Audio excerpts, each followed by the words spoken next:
We are very fortunate to have as our keynote speaker somebody who is a leader in every sense of the word. John Jones, who is a member of the class of 1972, is the retired chairman and CEO of Air Products and Chemicals, which is located in Allentown. And many of you know the great relationship that Air Products has had with the university for many years. Air Products, but more importantly, John Jones, are known for their integrity, for their commitment to the community. And Villanova has been doubly blessed to have John as one of the great leaders on our Board of Trustees. And on a personal level, John has been a great mentor and advisor to me, and I appreciate the guidance that he has given me in some of the issues that I've asked him for help with over the years. And so it is with great pleasure that I welcome and introduce to you John Jones, who will give the keynote address, Leading Today in a Changing World. John?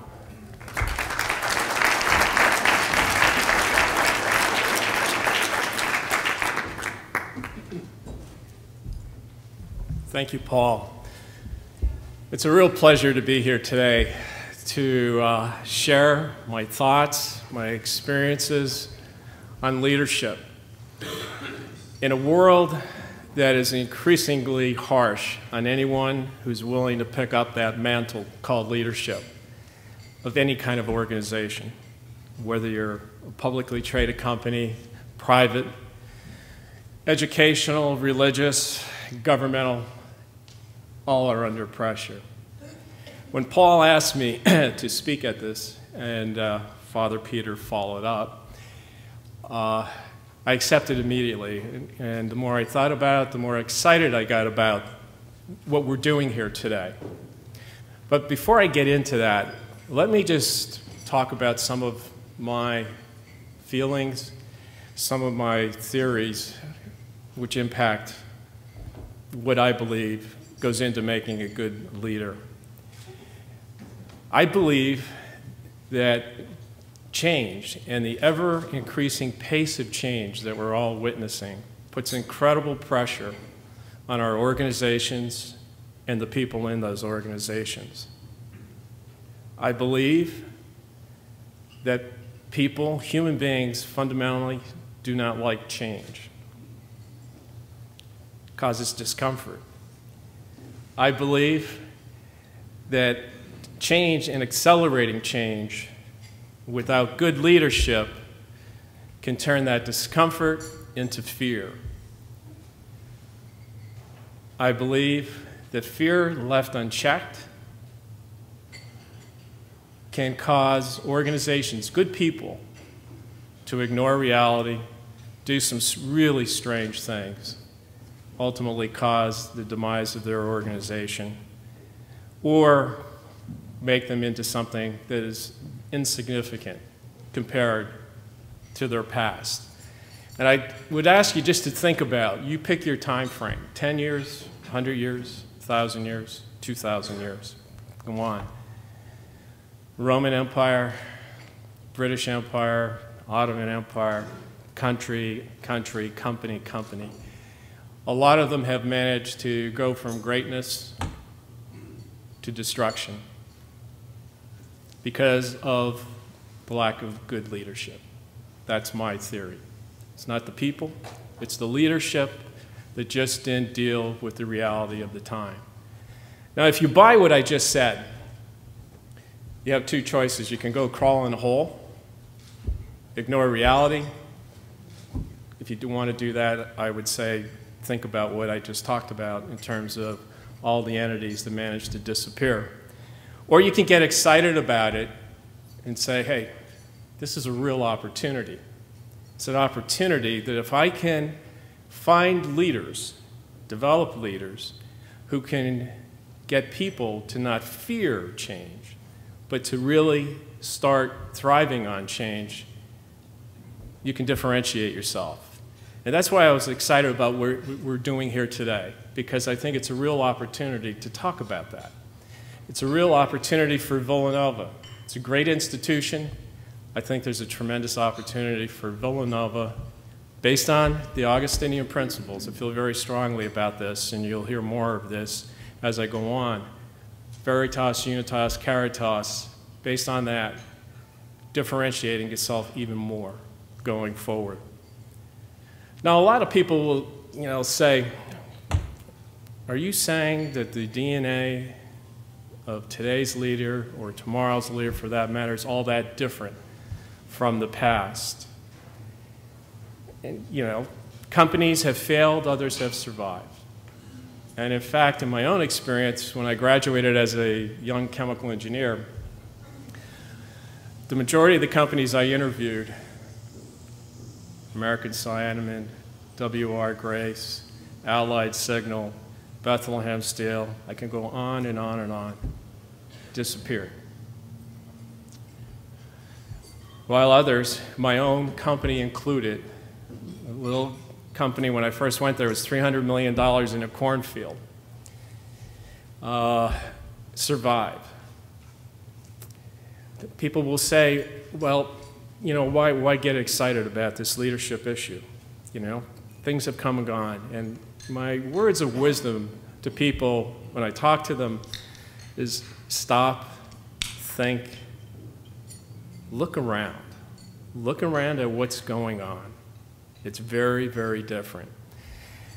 Before I get into the leadership qualities, let me just give you what happened to me and coming to a realization that something very different is going on in the world.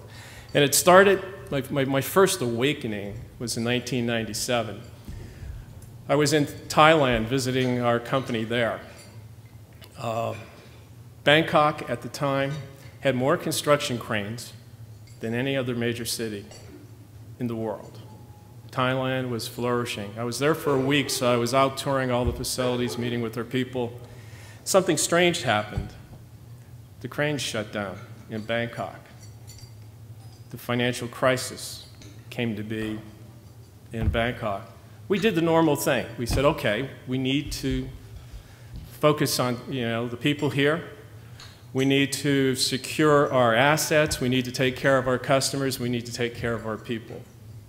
I got on my plane, went back to the States, but then something strange started happening over the course of the next few weeks. Thailand's financial crisis went to Mexico, other Latin American countries, Asia, Russia, and everybody sort of just stopped.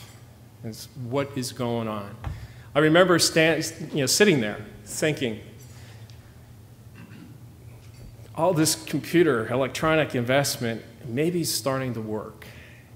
Not necessarily in a good way, but certainly in the financial area, the world is getting interconnected. And immediately started thinking, what do we, our company, we had 20,000 employees in 40 countries. We needed to put systems in place so we can not allow it to happen to us, but that we could actually compete with speed. A couple of years later, on the eve of my becoming CEO, late 1999, some of our employees came to me from our HR group and said, hey, we were just at a meeting. We saw a woman speak there. She was a futurist. Now, I'm an engineer, and I think most of you know that engineers and people who know me, not really a touchy-feely type. you know? So I really didn't initially react well to the concept of a futurist coming in, but they said, look, you're working on your plan for the company. We really think you should have this woman come in and talk to the senior management before you roll your plan out. So I finally caved. I give them credit. They worked me over, and I accepted. So Margaret Regan, McKinsey consultant, lived in 2010, and I'm not kidding. This lady, no matter what you did, you could waterboard her, and she would not come out of 2010, I swear. She comes in, and she starts. The world's going to change. It's going to be very different in 2010. The electronic capability is going to change how things are done. People are going to be able to work in a virtual world.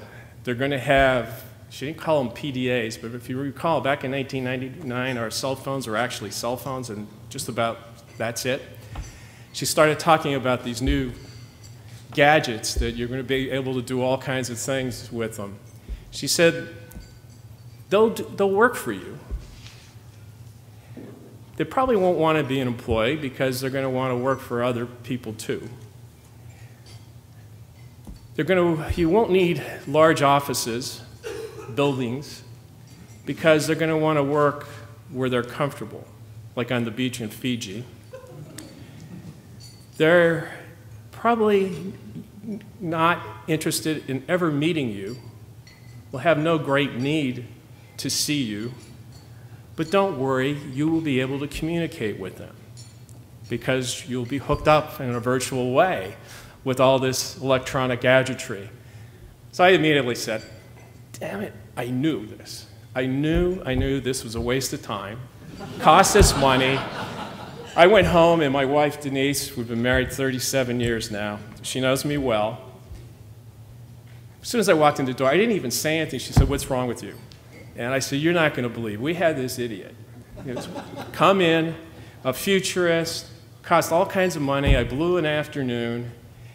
I just can't believe I was dumb enough to accept this. 2 weeks later, my daughter Jacqueline comes home from NYU grad school. Says, Dad, can I borrow your laptop? And I said, well, Jacqueline, I want to point out to you that you happen to be holding your own laptop, so why do you need my laptop? She said, Dad, trust me. I need 2 computers. So I gave her my computer. I went off to a conference call. About an hour later, I checked in with her. And I said, Jacqueline, can I just see what you're doing? And she said, sure. One screen, she was doing her paper for grad course. The other screen, she had Napster, and she was IMing with 5 friends that she graduated with in school in London when we lived overseas. And I was clueless. Napster was, quote, legal at the time.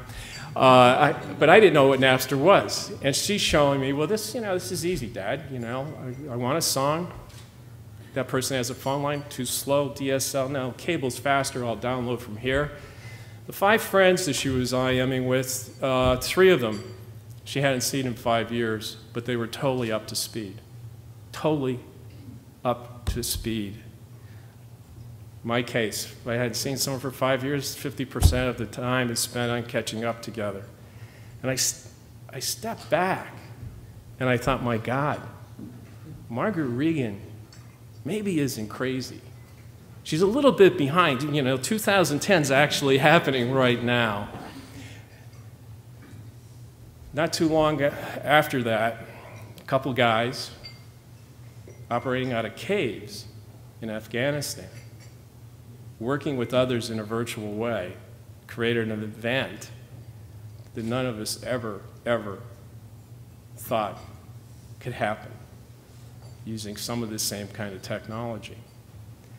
2004, Carly Fiorina, who was the ex-CEO of HP herself, probably a victim of some of this change that's going on, said at a speech she was giving What's happened in the last 15 to 20 years is just a warm-up. We're now entering the main event. And she said at that time, the main event was the virtual change in how our institutions, public, private, educational, whatever, are going to operate in the future. I'm sure a lot of people then said, she's probably, stretching this a bit. Think about where we are today. Think about Apple with the iPhone. I don't know how many applications I can get, tens of thousands of applications. None of those people work. As Margaret Regan said, they don't work for Apple. They're developing these applications in all different kinds of places, for all I know, in Fiji. So there's no question in my mind that change is different today. It's accelerating at an astonishing rate. It's having a tremendous impact on our organizations. It has the potential and is creating fear, depending on where, where you look. Just looking in the United States right now, for the first time, Americans are saving out of fear. Maybe not the right reason, but they're saving. It's been a long time since Americans really have saved. In my own case, when I look back over the last 10 years and the people that I sat with, the CEOs that I sat with at the Business Roundtable, it's amazing how many of them disappeared. Not because they retired willfully or they moved on to another company. A couple of weeks ago, I was at a trust meeting, trustee of this foundation that supports the community. We had 55 grant requests for that particular meeting, and the night before I sat down, went through the grant request. I was amazed. 75% of the entities asking us for grant money had new leadership within the last year. 75%. It's impacting not just publicly traded companies and all the stuff we read about, it's impacting all different kinds of leaders. So, with that as a background, my feeling about what's going on, the difficulty, I think it's incredibly important that we're here, that we really focus on leadership, because at the end of the day, I'm a firm believer that all organizations need a leader. I'm not a big fan of self-managed organizations, especially in a world that is changing like it is. Before I get into the qualities, just let me talk about something that someone sent me in 2000. And for those of you who have ever gotten involved with the Toyota tools or Six Sigma or things like that, where you use them in manufacturing, but you can use them in all different kinds of applications. They often tell you that visuals are important. That when, you train people, you change your process, but visuals are important in there, because people, when they get in the heat of the battle, the work, they're moving things along. It's always good to have a sign about safety, lines on the floor, all things like that. So this is a bit of a visual that I found useful for myself, and a lot of people that I've talked to in the past find useful. Professor in a business school class, efficiency, time management, said, okay, here's a quiz. Brought out a glass jar, a gallon glass jar, a dozen of rocks, fist size, started putting the rocks in the jar, came up to the top, asked the question, just a jar full. Eager beaver, jar's full. Reached over, brought out some gravel, started pouring gravel in the jar. Shake the jar, gravel going down. Asked the question, catching on? No. Reached over, sand, poured the sand in. Then reached over, finally poured water in right up to the top. Then said, what's the moral to the story? Again, hands go up. The first one said, no matter how busy your schedule is, there's always room to put more on it. He said, wrong, wrong, wrong. If you don't put the big rocks in first, They're never going in. And I ask you to think about that as I talk about leadership. Because at the end of the day, after 35 years working in a company and seeing all different kinds of leadership, good and bad, 12 years of being a director in publicly traded companies and not-for-profit institutions, I've come to the conclusion that leaders, there's a lot of leaders who are smart, articulate, can communicate, hardworking. But there's a lot of leaders who do not know how to prioritize and set priorities for themselves, who get involved with the gravel and the sand and don't focus on the fact they got to get the rocks into the jar. Now, let me just talk about some of the rocks I think are important in terms of setting priorities. Some of these rocks were thrown out of the jar by a lot of different entities. 2,000 years ago, last week, companies that are failing. The first set are really what I call the personal rocks. First one is integrity, veritas, truth. It's amazing to me to watch, to see the pressure on people, good people, the pressure on them to deal with the truth sometimes. 2 weeks ago, I had a Monsignor from a parish in our area who knows me well call me up, and they had an issue in the parish working with the parish council. He wanted to tell the parishioners, here it is, here's the issue. They said, no, no, no, no. He said, what would you do? I said, tell the truth. He said, I knew you'd say that, thank you, and that was the end of the phone call.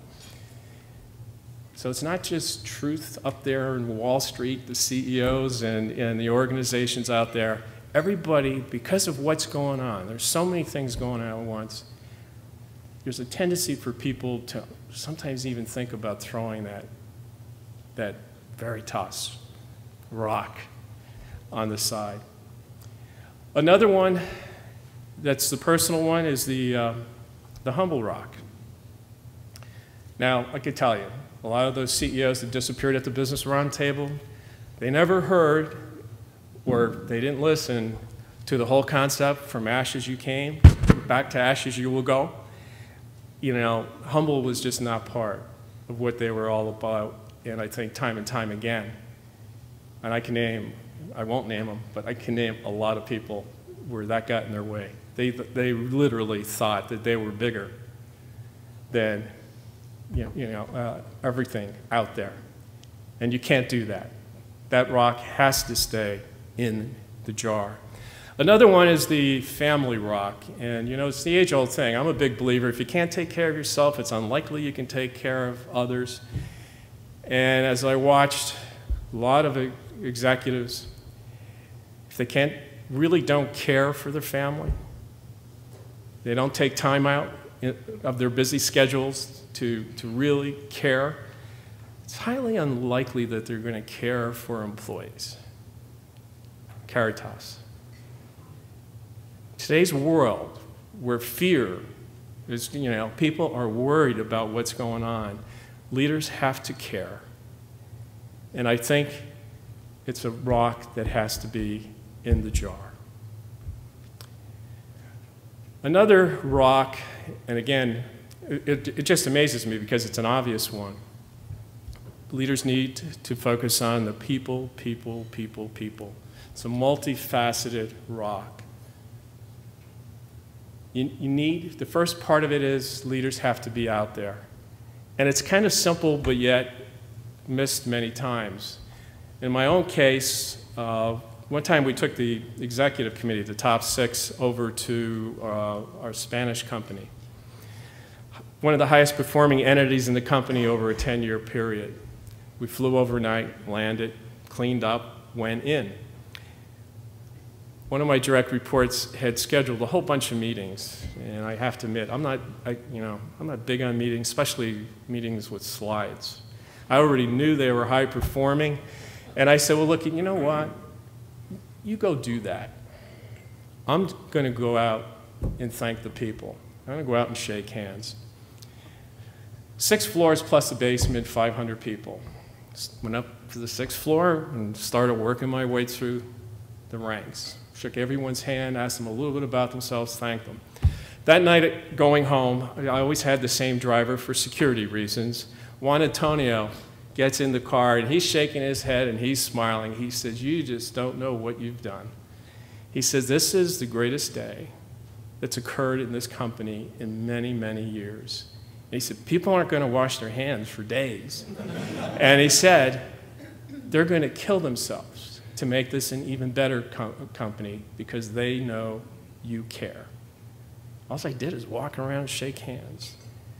And I can't tell you the number of times I've watched leaders say, "No, no, it's more important. I got to go into this meeting." You can't do that.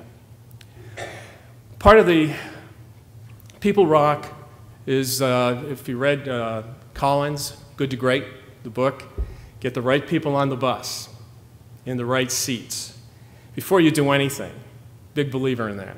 You know, you can have a great plan, but if you have the wrong people, you ain't going anywhere fast. Equally important is get the wrong people off the bus. And this doesn't go against Caritas or caring. It's being fair to the people in the organization. They deserve to have the right people on the bus. It's fair to the people who are going off the bus, but you need to focus on it. And again, time and time again, I've talked to a lot of executives. If you ask them, "What's your greatest regret?" "I didn't move fast enough in making people decisions." And I don't care who they are. And I've known some tough guys. Larry Bossidy from Allied Signal, if you've ever read, he's no Shrinking Violet. He'll tell you that. He didn't move fast enough on certain people. Another part of that People Rock is the development rock. Taking time as a leader to focus on the fact that your obligation is to develop the future leaders, develop your successors. Again, amazing to see how many people, how many leaders out there don't do that. And as a result, organizations many times have to go to the outside, bring outside people in. And sometimes it's good. I'm not saying always, but many times people come in, don't understand the culture, don't understand, the direction, some of the history, and inflict incredible pain on the organization. And the history books would say that most outsiders don't succeed. So, good leaders of the future, to help their people feel like they have a chance of surviving, they have to develop successors. Absolutely important. Another rock that needs to go in is strategy. And General Schwarzkopf had an interesting comment. He led Desert Storm back in the early 90s. He said, leadership's all about strategy and character. And, I agree. Character is, those personal rocks, integrity, humble, things like that. And he said, if you have to give up one of them, give up strategy. And if I had to make that choice, I would. I would give up strategy and say character, is more important in terms of being a leader. But if you believe my analogy, I think you have to not play around with the sand and the gravel and the water to make sure you don't give up strategy. Because in a world that's changing rapidly, you better have a plan A. You better have a plan B. And maybe be even talking about plan C, scenario planning, because it's too hard to predict. And there are other people on the playing field that just have the ability to do things to you and your organization that if you don't plan, you're going to really hurt that organization. Another one that I think has caused a lot of organizations to go under, and I've watched a lot of leaders, do this, they ignore reality. Call it the reality rock. It has to be in there. If you have a leader, they could be bright, smart, articulate, you name it, but if they don't deal with reality well, they're not going to be a good or great leader. No question in my mind. I've seen it time and time again. And in today's world, sometimes reality is really not really very, very good. But you have to deal with it. You have to be honest. You know, you have to really, because your job at the end of the day is to create hope for your people. Good leaders always have those rocks in there. I would say think about people that have failed. You can usually tie them to throwing one or two of those out. But they also then have some other, typically one or two other rocks that they would have in their jar. Father Peter, the strategic plan for the university leading to a campus master plan, things like that. He personally, it's his personal thing. He's doing it. He's leading people on it. Service, community service. He's brought a very different perspective to the table on that. Good leaders usually do that, one or two of those additional items. Then I would argue you don't have a lot of other time left. If you believe with all the different things I just told you needed to get involved with, people development, planning, you don't have much time. But again, it's amazing to see how many leaders just don't get it, and they play around with the gravel, they play around with the sand, and they play around with the water. So I'm excited. My attitude is, I don't want to go hide in a hole. I think that this change is an opportunity. It's an opportunity for us to develop leaders who can help people in our organizations not fear change, thrive on change. It's an opportunity for Villanova. Again, the Augustinian principles of Veritas, Unitas, Caritas, in my mind, intertwine so much with what a good leader is all about. It's an opportunity to take advantage of that and differentiate ourselves. I'm excited about the opportunity that we were here today, and I want to thank the Alumni Association and the university, because I think it's an opportunity for us to help the university in formulating going forward, but it's also an opportunity for us all to maybe learn something, take it back home to the organizations we get involved with, whether they're the schools, the churches, or our own companies. Thank you.